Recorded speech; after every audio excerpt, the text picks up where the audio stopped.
All right, so the fascist governor of Florida, Ron DeSantis, has obviously a couple of months ago launched his 2024 campaign to challenge Donald Trump in the Republican primary and to eventually try to become the president of the United States. But I have some new data, some new reports out here for you guys that are basically showing how dire the situation is for Ron DeSantis, not just at a national level, but also within the Republican primary, as it seems like Trump has pretty much at this point, barring some massive existential circumstance, has pretty much wrapped this thing up. So I got a couple things here for you guys. First, here from Axios, they say focus groups, Minnesota swing voters reject DeSantis culture wars. So this is kind of an insight in terms of Ron DeSantis's main focus of his entire campaign. One of his main campaign slogans, I kid you not, is literally "Make America Florida," which is one of the single worst selling pitches I could possibly imagine. But that's what he's chosen to focus on, along with obviously making the word or the term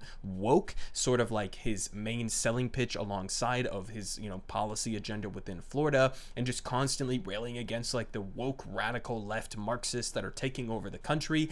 And it just doesn't seem to be doing that well. So here from Axios, they say Florida Governor Ron DeSantis' positions on LGBTQ issues aren't landing with a group of Minnesota swing voters. Shocking. They say, with several of them describing him as a wannabe dictator in our later Engagios/Sago focus groups. They say, the big picture, these voters are looking for an alternative to both President Biden and former President Trump, but they are not interested in the right-wing ideas that the DeSantis campaign focuses on, instead citing crime and the economy as their top concerns in 2024. So a couple of different things here. I mean, listen, first of all, obviously the vast majority of the American people, according to the polling data that I've talked about previously on this channel, don't want Trump or Biden to run again in 2024, which is kind of like an amazing insight into how American so-called democracy actually functions, where the two people leading within the various parties in our two-party duopoly here, Trump and Biden,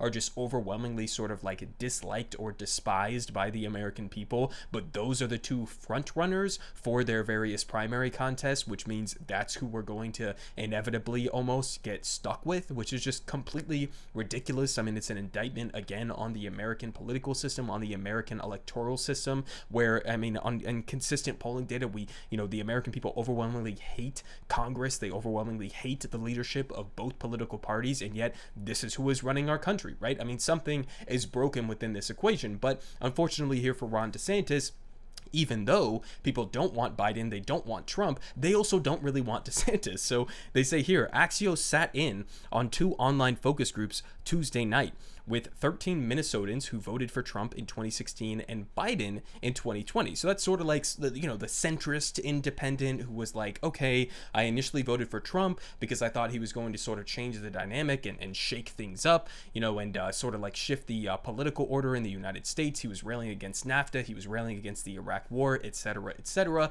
But then once they actually experienced a Donald Trump presidency, where his biggest accomplishment was, the 2017 tax cuts that disproportionately went to the billionaire class, they obviously turned against him and sort of all of the chaos surrounding him, and ended up voting for Biden in 2020. So that's who these voters are.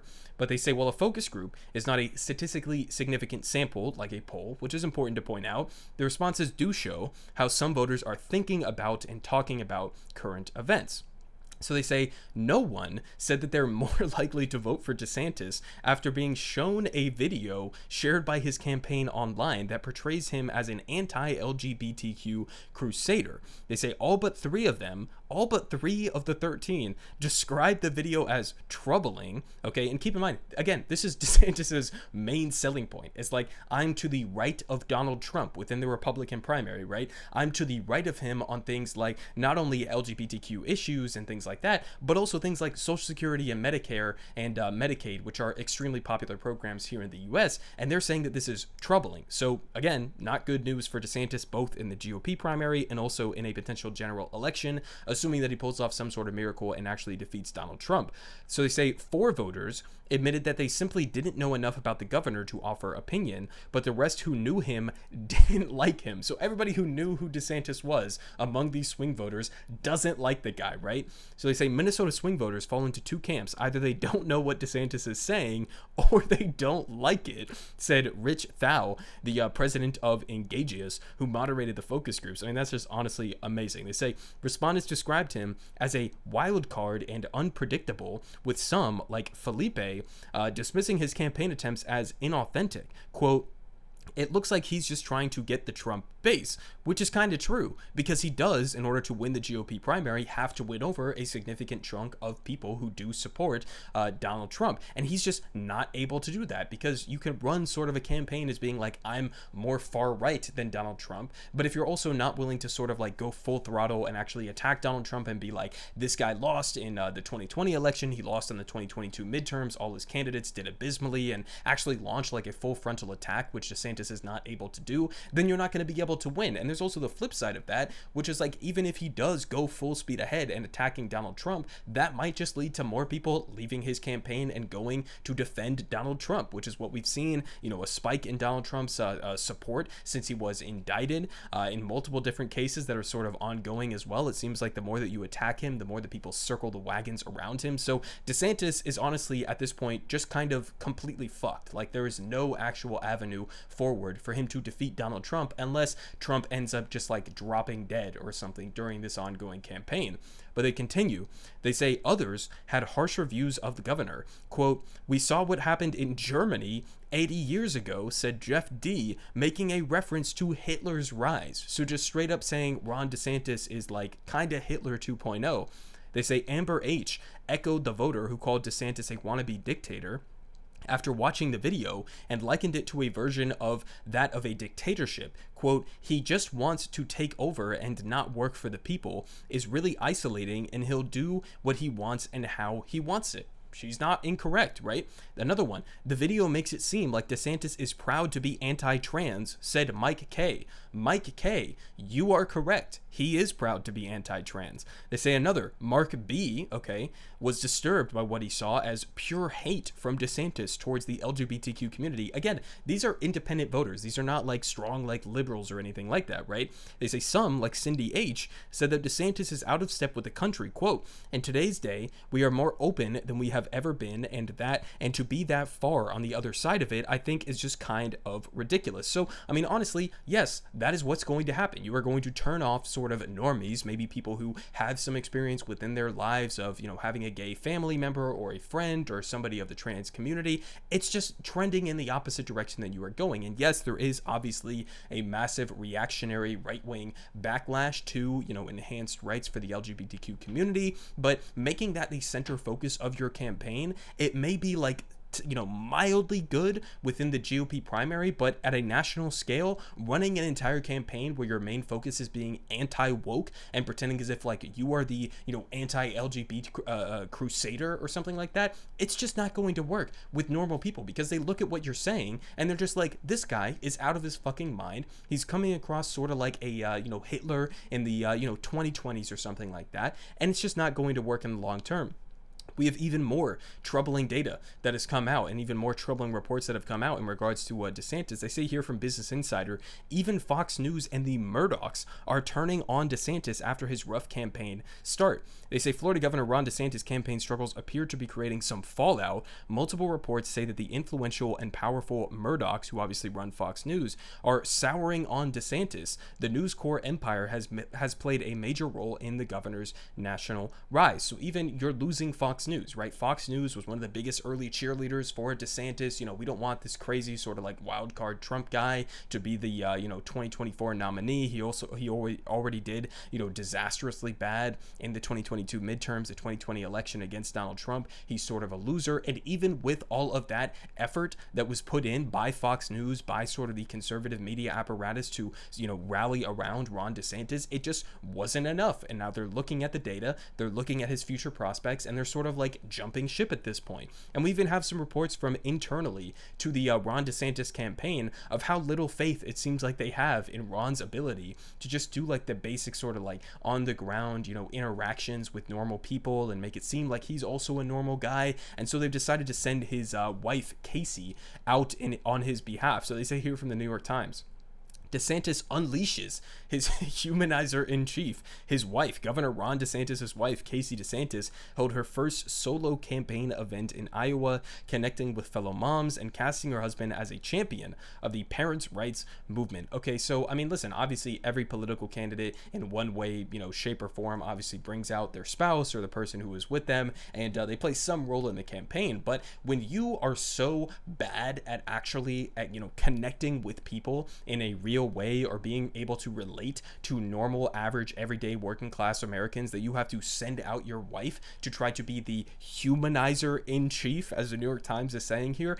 not a great sign for your campaign, right? We also have actual polling data on this, and this is really one of the biggest ones that I've seen, at least from his home state, right? Because this whole selling pitch again is make America Florida. But even within the state of Florida, they say here from USA Today, DeSantis is losing to Trump in Florida. Time to label the former president woke. Okay, so this is going to apparently be his strategy, is to try to, again, attack Trump from the right on not just Social Security and Medicare and Medicaid, but also on so-called wokeness, which basically means whatever the fuck conservatives want it to mean in any given moment. And so just a couple examples of how the DeSantis apparatus has been trying to label Trump as, you know, woke or pro-LGBTQ in this sense.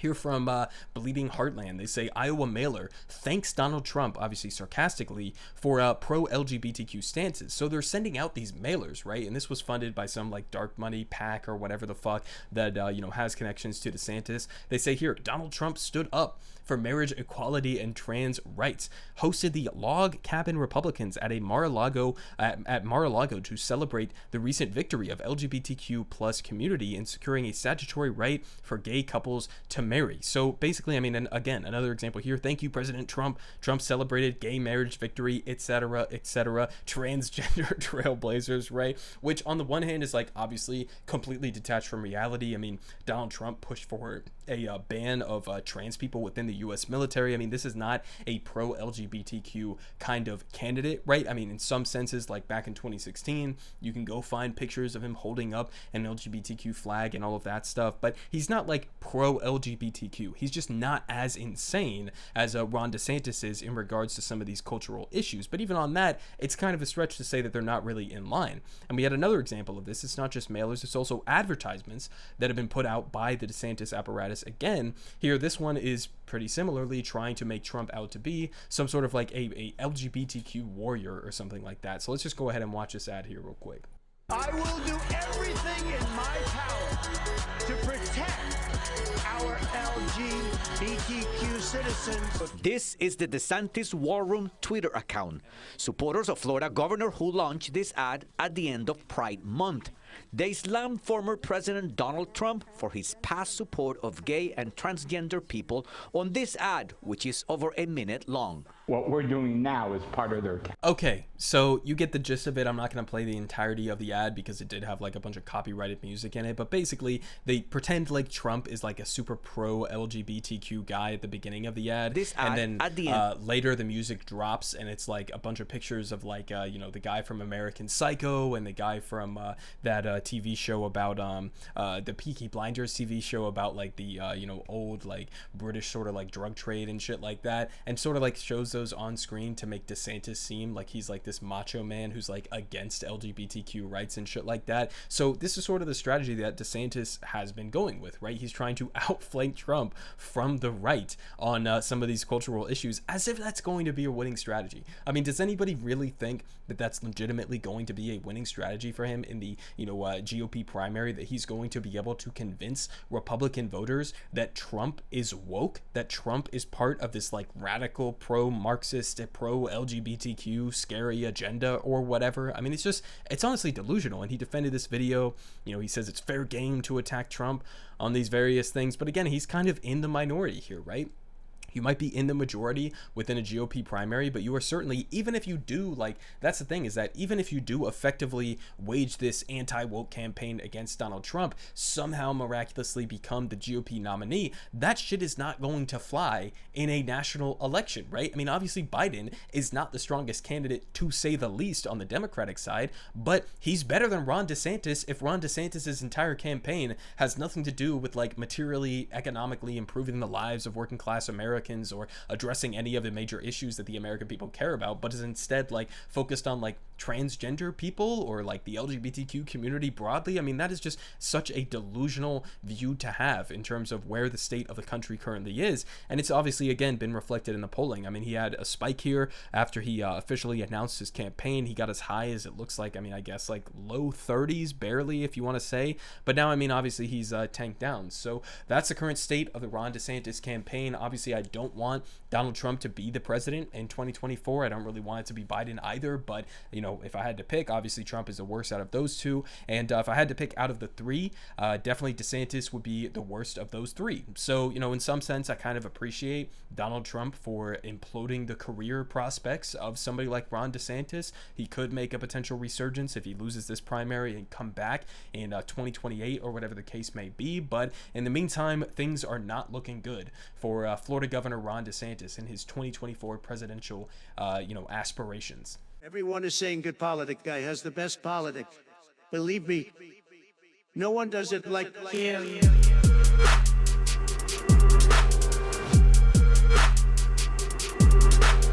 Believe me, everyone is saying